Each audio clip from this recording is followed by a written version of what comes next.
মনত আছেনে মুখ্যমন্ত্ৰীয়ে কুখ্যাত আবু মজুমদাৰৰ সৈতে কৰা ভোজনৰ ফটো?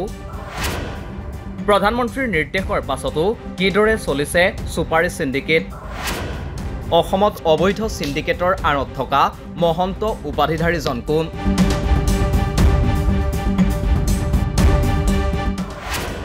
কোন মন্ত্ৰীৰ আশীৰ্বাদত অসমৰ মাজেৰে পাৰ হয় বাৰ্মিজ সুপাৰী? কেনেকৈ সুপাৰীৰ মাজেদি অসমেদি পাৰ হয় মাৰণাস্ত্ৰ ড্ৰাগছ? বাৰ্মিজ আৰু ম্যানমাৰৰ পৰা অসমৰ মাজেৰে এতিয়াও চলি আছে সুপাৰীৰ অবৈধ বেহা, যাৰ জৰিয়তে উগ্ৰপন্থী সংগঠনলৈ মাৰণাস্ত্ৰৰ লগতে সৰবৰাহ হয় ড্ৰাগছো। এই অভিযোগ তুলি কেইবাটাও গুৰুত্বপূৰ্ণ মন্তব্য কৰিছে ৰাইজৰ দলৰ সভাপতি অখিল গগৈয়ে। আনকি পোনে পোনে মুখ্যমন্ত্ৰীৰ কাৰ্যালয়লৈও আঙুলি টোৱাইছে অখিল গগৈয়ে। উল্লেখ্য যে হিমন্ত বিশ্ব শৰ্মা মুখ্যমন্ত্ৰী হোৱাৰ পাছতে এখন বিশেষ ফটো ভাইৰেল হৈ পৰিছিল, যিখন ফটোত কুখ্যাত সুপাৰী মাফিয়া আবু মজুমদাৰৰ সৈতে একেলগে এখন ডাইনিং টেবুলত দেখা পোৱা গৈছিল অসমৰ মুখ্যমন্ত্ৰী ডক্টৰ হিমন্ত বিশ্ব শৰ্মাৰ লগতে মিজোৰামৰ মুখ্যমন্ত্ৰী জোৰামথাংগা, কৃষিমন্ত্ৰী অতুল বৰাকে ধৰি মুঠ 7 গৰাকী বিশেষ ব্যক্তিক। ভাইৰেলৰ পাছতেই অসমৰ সংবাদ মাধ্যমত যদিও বিশেষ হৈচৈ হোৱা নাছিল, কিন্তু ইয়াৰ বিপৰীতে মিজোৰামত হোৱা হুলস্থুলৰ পাছতেই মুখ্যমন্ত্ৰী জোৰামথাংগাই জনাবলৈ বাধ্য হৈছিল। মিজোৰামৰ জনসংযোগ বিভাগে জনোৱা অনুসৰি সেই ভোজৰ আয়োজক আছিল অসমৰ মুখ্যমন্ত্ৰী হিমন্ত বিশ্ব শৰ্মা।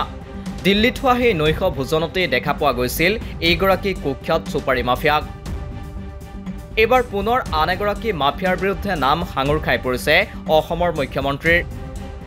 প্ৰধানমন্ত্ৰী নৰেন্দ্ৰ মোদীয়ে বাৰ্মা আৰু ম্যানমাৰৰ সুপাৰী ভাৰতৰ মাজেৰে সৰবৰাহত নিষেধাজ্ঞা প্ৰদান কৰাৰ পাছতো অসমৰ মাজেৰে চলি আছে সুপাৰ সিন্ডিকেট। হৰেণ মহন্ত নামৰ এগৰাকী মাফিয়াই এখন গাড়ী পাৰ কৰাই দিয়াৰ নামত 12 লাখকৈ টকালৈ পাৰ কৰি দিয়ে বাৰ্মিজ আৰু ম্যানমাৰৰ পৰা অহা সুপাৰীৰ গাড়ী, যাৰ জৰিয়তে পাৰ হৈ যায় অবৈধ মাৰণাস্ত্ৰ আৰু ড্ৰাগছ। এই অভিযোগ বিধায়ক অখিল গগৈৰ।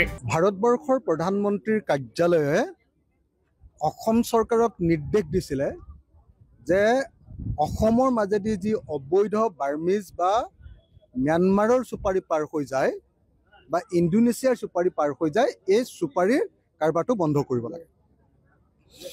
এইকাৰণে দিছিলে যে সুপাৰীৰ মাজত, সুপাৰীটো যিহেতু ইণ্টাৰনেশ্যনেল বস্তু এটা, আৰু যিহেতু সেইটোত ভাৰত চৰকাৰৰ লগত ম্যানমাৰ বা বাৰ্মা চৰকাৰৰ সুপাৰীক লৈ কোনো চুক্তি নাই, গতিকে অসমলৈ বা ভাৰতলৈ সুপাৰী আহিবই নোৱাৰে।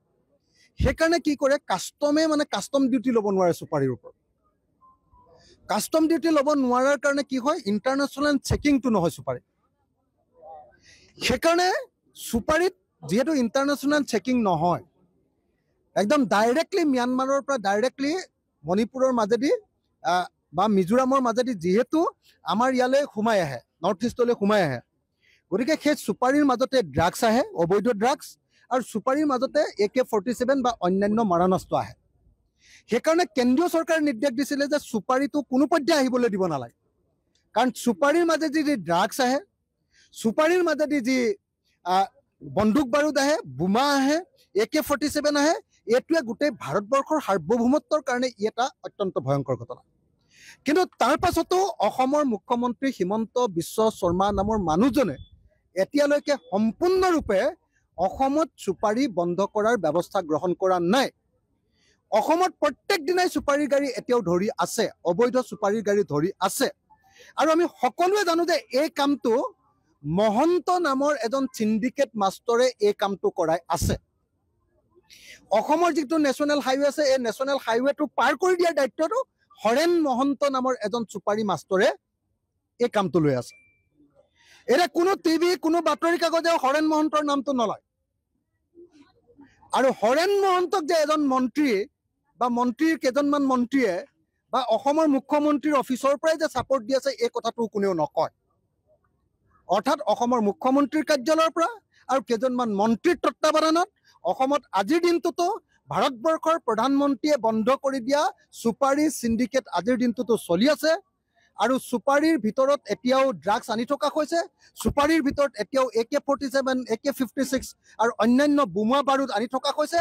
আৰু চুপাৰীৰ টকাৰে এতিয়াও অসমৰ আৰু উত্তৰ পূৰ্বাঞ্চলৰ উগ্ৰপন্থী সংগঠনে এতিয়াও সশস্ত্ৰ সংগঠনে এতিয়াও পইচা পাই আছে গতিকে মই ভাবোঁ যে ভাৰতৰ সাৰ্বভৌমত্বৰ কাৰণে চুপাৰী এই কাৰবাৰটো এটা ভয়ংকৰ ঘটনা কেন্দ্ৰীয় চৰকাৰে ইতিমধ্যে এই কথা কৈছে কিন্তু অসমৰ বিজেপি চৰকাৰে পইচাৰ লোভত টকাৰ লোভত 2 নম্বৰী টকাৰ লোভত এখন ট্ৰাকৰ পৰা 12 লাখ টকাকে লৈ এখন ট্ৰাকক নেশ্যনেল হাইৱে পাৰ কৰি দিয়াৰ দায়িত্ব লয় হৰেণ মহন্ত নামৰ চিণ্ডিকেট মাষ্টাৰজন গতিকে যদিহে চৰকাৰে আচলতে চুপাৰী বন্ধ কৰিবলৈ মন আছে হৰেণ মহন্ত নামৰ চুপাৰী মাষ্টাৰজনক গ্ৰেপ্তাৰ কৰি দিলে অসমত পুৰা সম্পূৰ্ণৰূপে চুপাৰী বন্ধ হৈ যাব আৰু যদি হৰেণ মহন্তক চুপাৰী চিণ্ডিকেট চলোৱাৰ কাৰণে গ্ৰেপ্তাৰ নকৰে তেতিয়াহ'লে মনত ৰাখিব লাগিব যে অসম চৰকাৰে কেন্দ্ৰীয় চৰকাৰক ফাঁকি দি অসমত চুপাৰী চিণ্ডিকেট চলাই আছে অকল শিৱচৰণ হাতীবৰুৱা বা এনেকুৱা ধৰণৰ যিবিলাক মানুহে এইটো ট্ৰেন্সপৰ্ট কৰাৰ গোটেই কামটোৰ ঠিকাটো লয়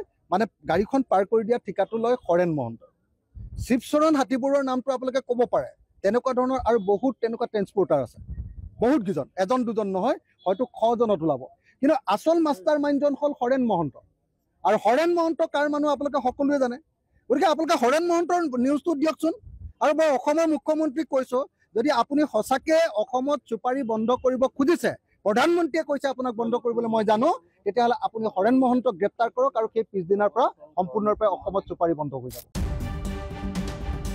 অখিল গগৈয়ে কৰা অভিযোগ যদি সঁচা তেন্তে প্ৰশ্ন হয় যে অসম চৰকাৰৰ বৰমূৰীয়াৰ আশীৰ্বাদ অবিহনে এইদৰে চুপাৰী পাৰ হৈ যোৱাটো সম্ভৱপৰ হয়নে কোন মন্ত্ৰীৰ ঘনিষ্ঠ এইগৰাকী হৰেণ মহন্ত জড়িত আছে নেকি মুখ্যমন্ত্ৰীৰ কাৰ্যালয় কাৰ হাতলৈ যায় হৰেণ মহন্তই লোৱা ধনৰ একাংশ এনে বহু প্ৰশ্নৰ সৃষ্টি হৈছে নিউজ ডেস্ক ৰিপোৰ্ট দিগপ্ৰজ কাৰেণ্ট